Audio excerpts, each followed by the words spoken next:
Bloomberg Audio Studios. Podcasts, radio, news.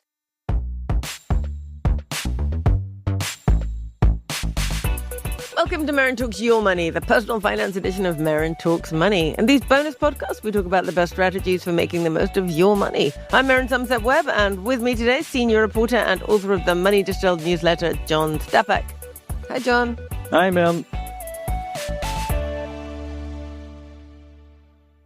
Okay, John, so we are now doing a housing series, and we've got one of our special guests with us. We're speaking to Anthony Emmerson. Anthony is the director of mortgage brokers Trinity Financial. London-based firms specialise in bespoke mortgage advice and all sorts of other things. And in this episode, we are going to talk to him about freeholds and leaseholds. What is the difference? How did this happen? And what is best for you? Now, Anthony, hello, welcome. Hello, thank you for having me. Anthony, when people go out in the UK, or in this particular case in England and Wales, John, do they do this in Wales? This is a good question. I think they do it in Wales. It's terrible. I say I'm the token Scot here, and we don't have leasehold, freehold. Yes, it's England and Wales. There is leasehold in Wales. Yeah, okay. So England and Wales, you go out, you buy a house or a flat, but very often you've bought something that you think you own in its entirety, but the truth is that you don't actually own the whole thing, do you? How does it work? There are two kinds of ownership of properties, right? We have freehold, where you own the building and the land on which the building sits. And then you have leasehold, where you own a part of the building demised by the outline of your title plan, but not actually the land on which that property sits. And I think it all heralds from the feudal days of old, where royalty and gentry owned most of the land in England, and they subdivided it and created properties for their people to live in, but didn't actually want to relinquish ownership of the land. So they created a lease, allowed a property to be built on that land, and then the lease was granted for a period of 125 years or so. And at the end of that period, they handed the land back and whatever was on it. And that has basically ended up in the situation that we're in today. I mean, it sort of makes sense if you think about it. If you're a landowner and you own a piece of land and you build flats on it, it's quite difficult to divvy up the land between the individual flat owners. So in some ways, when you look at it, it makes sense for the ownership of the land to be separate to the ownership of the flats. It does indeed, especially when you've got quite a number of flats on one particular parcel of land. The footprint of that land could be quite small, and you could have 50, 60 flats up above it. Who owns it, who controls it, who's responsible for it. And that's kind of why the freeholder is responsible for the maintenance of the building and the outside areas and what have you. And the leaseholders are responsible for everything within the demise of their title plan, within their walls and their windows.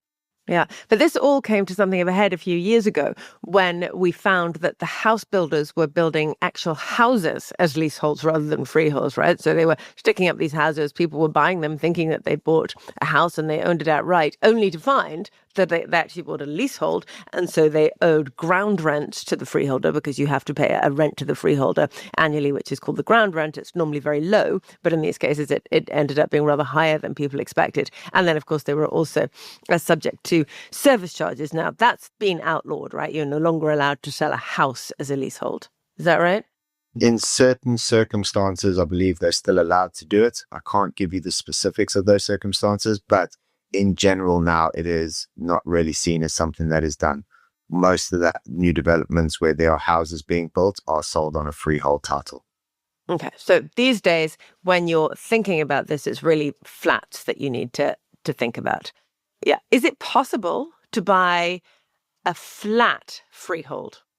Generally speaking, lenders don't like freehold flats because of the fact that by the nature of a flat, if you own the flat, there's generally a flat above you or another property within that parcel of land. And the lenders are very, very cautious about lending against that flat in particular, because if they try and repossess that flat and the person is also the freeholder, they might also be a little bit more difficult in the repossession process. And generally speaking, the reason that lenders like leases where the owner doesn't own the freehold as well is because of the fact that they find it easier to go down the repossession route, given the way UK law works. Okay, interesting. That was not the answer I was expecting. No. I didn't know that was part of the lender thought process. How interesting. Okay, so what are the downsides of owning a leasehold flat? Why would you not want this? I think it comes down to control.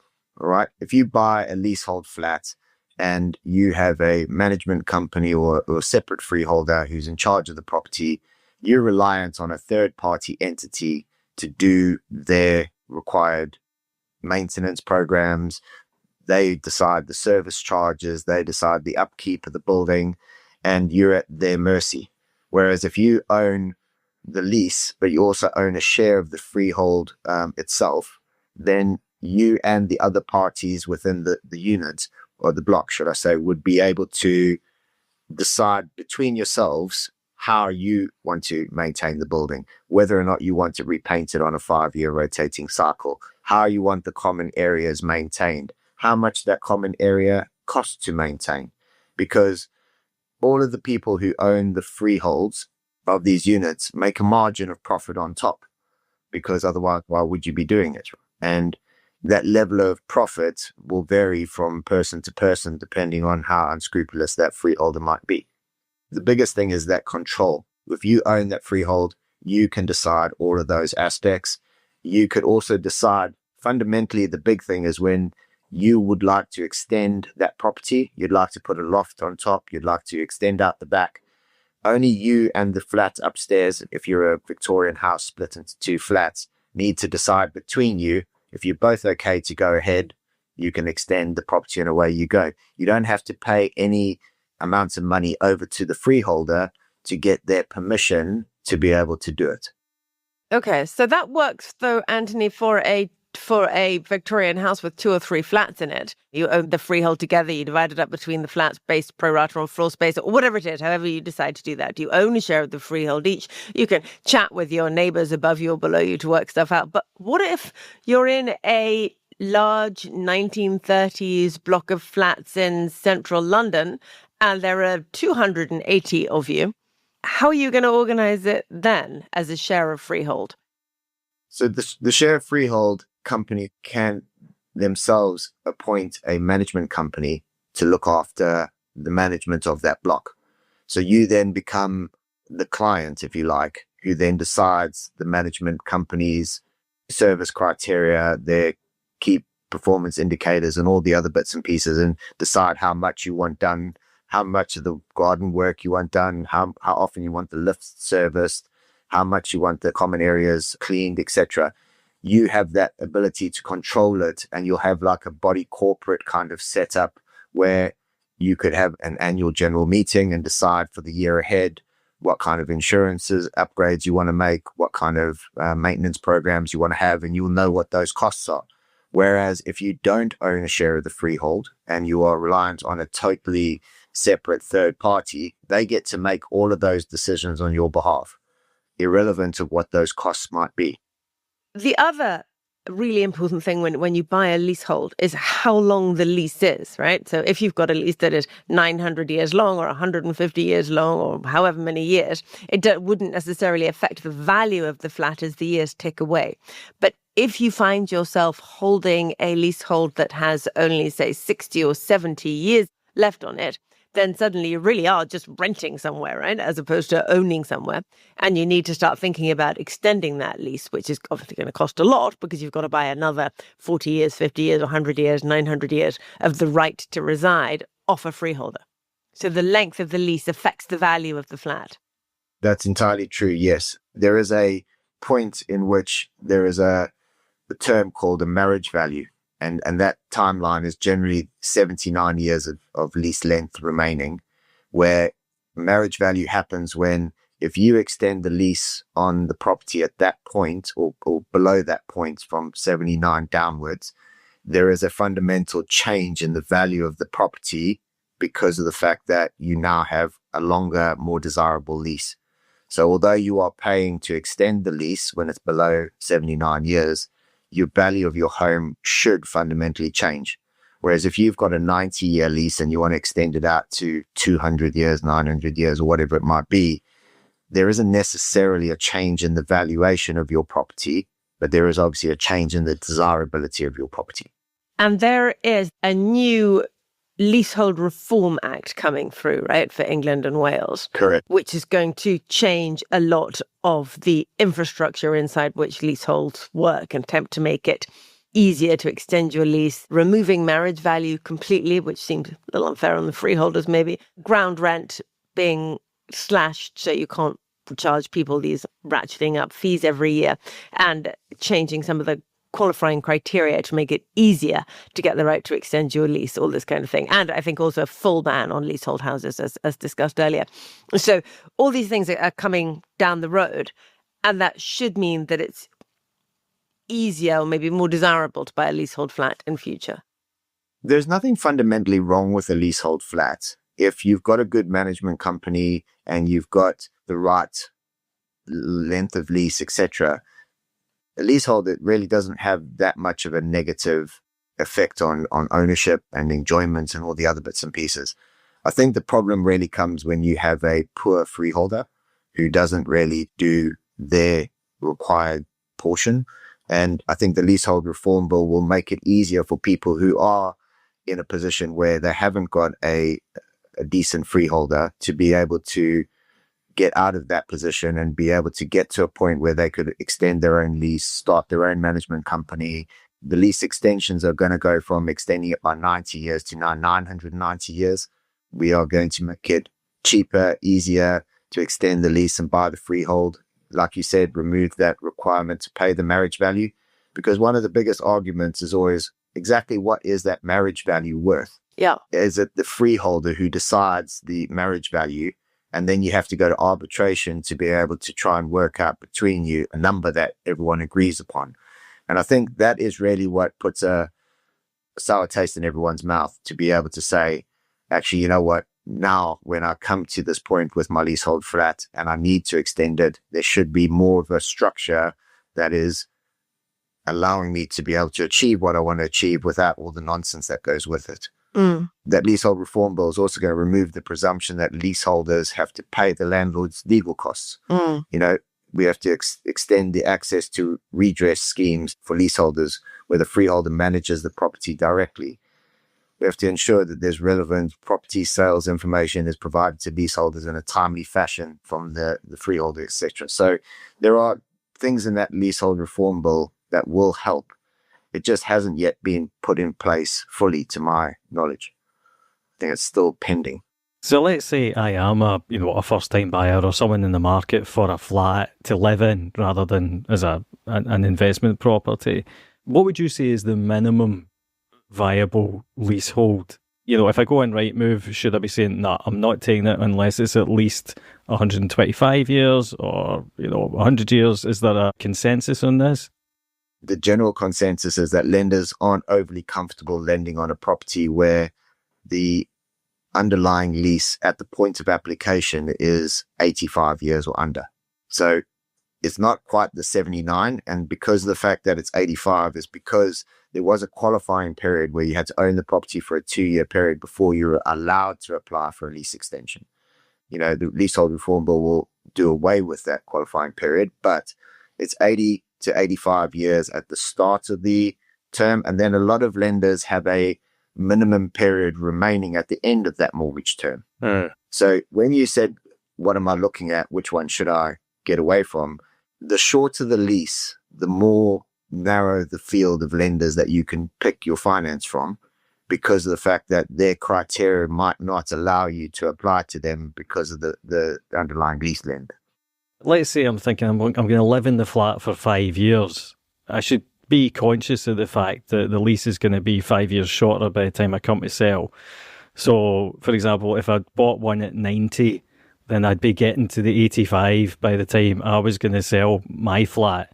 And unless I wanted to go through the rigmarole of actually extending the lease, that would present me probably with a smaller market of potential buyers.